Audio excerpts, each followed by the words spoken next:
Obama's plan for bombing Syria without congressional approval certainly could be deemed unconstitutional. But now he gets a closed-door presentation he gives to Congress and shows the so-called evidence on the chemical weapons he says were used by Assad in Syria. Well, there's one senator that really doesn't agree with what he saw, Senator Mike Lee of Utah. He's one of the few people who's actually seen the evidence of this so-called Peace Prize president. As reported in WND, Senator Lee has said that Obama's case is not compelling enough to justify U.S. intervention. So regardless who actually killed anybody in Syria, Senator Lee is just concerned above and beyond that the plan simply will not work. He's concerned that an assault even can make things worse. So what happens if the airstrikes, if they're done, don't do anything to wipe out all the chemical weapons? And what if they fail?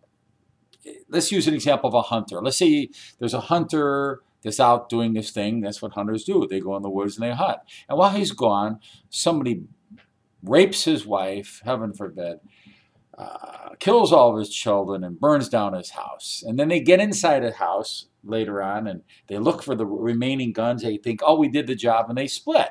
They go to the next neighbor's house. Well, the hunter comes home. It's a smoldering ashes and ruin, heart-wrenched, and he sees one last gun case that's not completely burned all the way. He opens it up, and he's got a gun. And he sees the same people that did to him and his wife and his family doing the same thing to his neighbor next door. And he's got a clean shot.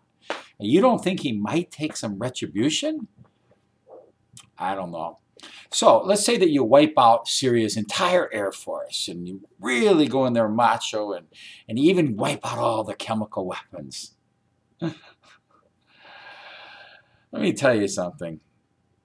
Even if they couldn't get the binary weapons out of Syria, they're inert by themselves, and until you mix them together, they become lethal. And what would that look like if that hit 100 cities in the United States? These tourists, let's say his whole army is wiped out. All he has is 100 people left, and he sends them as tourists to America. And maybe they could get the binary weapons and they could release them in 100 cities. That wouldn't look very pretty. But what if they wiped out all of his chemical weapons? He had nothing left, 100 men only, and they had low-tech, crude biological weapons. What might that look like on 100 cities? Do you suppose those bugs would be the good tourists and obey their papers and visiting where they're supposed to visit only? Or do you think they might migrate from the cities to the suburbs and to the farms and everywhere else in the United States? So besides the moral implications of being an aggressor on a sovereign nation, do we want to risk smallpox, plague, or any other low-tech weapons to be unleashed on our soil? For practical reasons.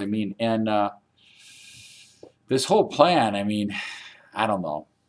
There's something I'm not seeing, and even congressmen who get to see this situation, they're not even sure necessarily what's going on there and not convinced, at least Senator Lee or Congressman Lee, and I'm sure there was others. So what can you do? We still have the right to call our congressman. We're still a government of the people, for the people, by the people. The number for what it's worth for Congress is 202-224-3121. You can make a call, give your opinion, within about 2 minutes. It's called being a citizen and what's left of a citizen government. What's left of it.